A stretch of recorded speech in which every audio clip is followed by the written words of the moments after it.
You grew up believing that the ultimate triumph in life is to be desired, to be seen, chosen, and loved by someone else. But what if that very hunger is quietly dismantling you from the inside? What if the pursuit of affection has become the slowest, sweetest form of self-erasure?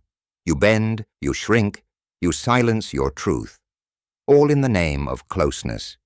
You twist yourself into smaller shapes just to remain wanted, and still, it's never enough. You start mistaking attention for affection, presence for peace, and approval for love. You build your worth around how much of you others decide to keep, until you realize you've built an entire identity out of being chosen instead of being whole.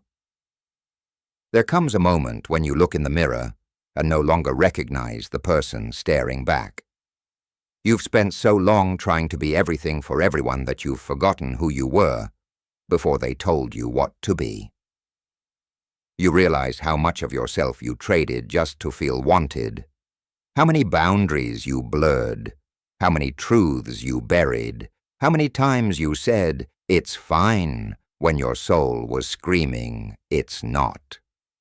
You start to notice the exhaustion that comes from constantly auditioning for love, the quiet ache of never being enough, and the haunting thought that maybe love was never supposed to cost you yourself.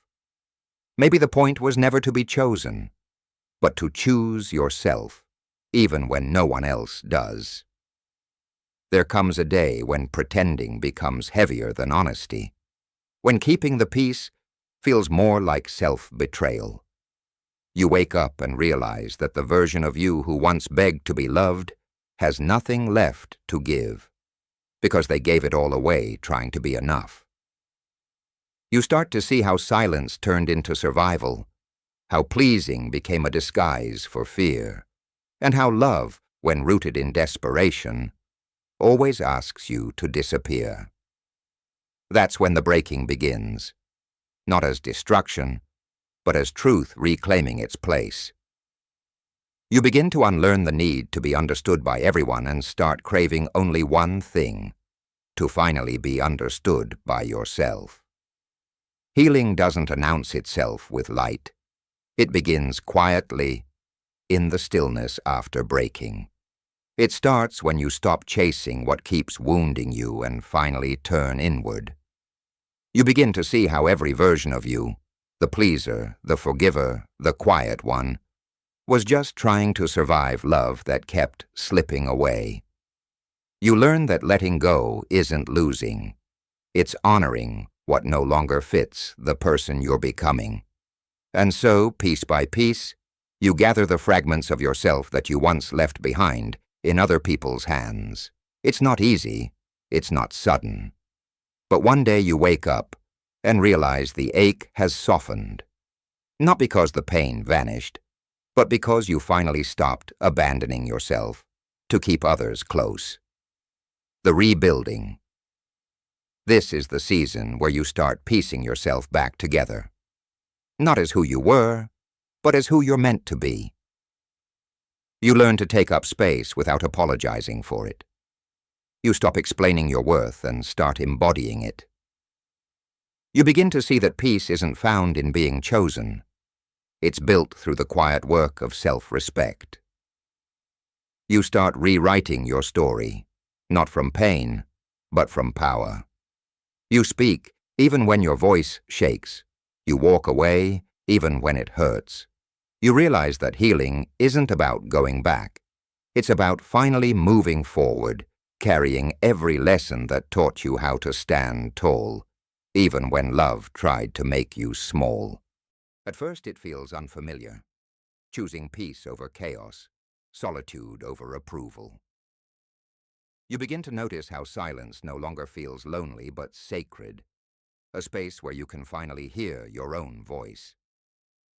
You start finding comfort in your own company, learning that love doesn't always arrive as another person. Sometimes it returns as yourself. You no longer crave validation from places that once rejected you. You stop chasing closure and start creating it. And slowly, The version of you that once begged for love turns into someone who embodies it, not by needing, but by being. This is the quiet revolution, becoming the home you kept searching for in others. There comes a peace in no longer needing to prove your worth. You stop performing for acceptance and start existing in truth. You realize that real love doesn't demand you to shrink. It invites you to expand. You begin to move differently, speak differently, choose differently.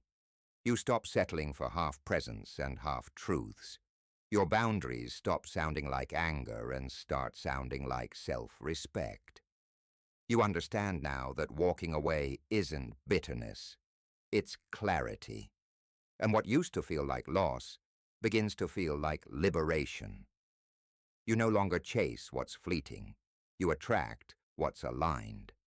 Because when you finally return to yourself, everything that's meant for you knows where to find you. You begin to understand that strength was never about holding it all together. It was about allowing yourself to fall apart and still choosing to rise. You no longer see healing as a destination. It becomes a daily practice, a way of living gently with your own heart. You learn that peace isn't loud or dramatic. It's quiet, steady, and often unseen. It's in the way you breathe through uncertainty, the way you no longer rush what needs time. You start trusting that what's meant for you will never require you to beg.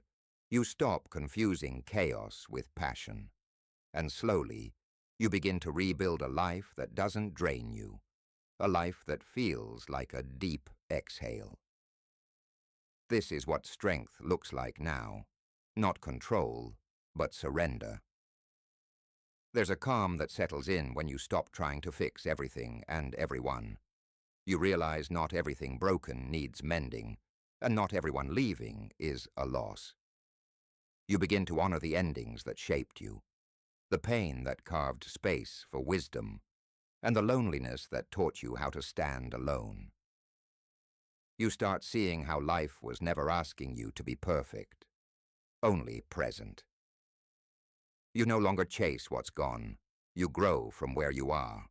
You let people go with grace, not because you stopped caring, but because you finally care enough for yourself. And in that surrender, you discover the truest kind of freedom, to live without fear, to love without losing yourself. One day you realize the chase is over. You no longer run toward love. You walk beside it. You no longer seek completion in someone's eyes, because you've already found it within your own reflection. You see now that being chosen was never the victory. Becoming yourself was. Every heartbreak, every silence, every goodbye was guiding you home to this moment of peace. You start living softly, but with strength. You love deeply, but with boundaries. You give freely, but never from emptiness.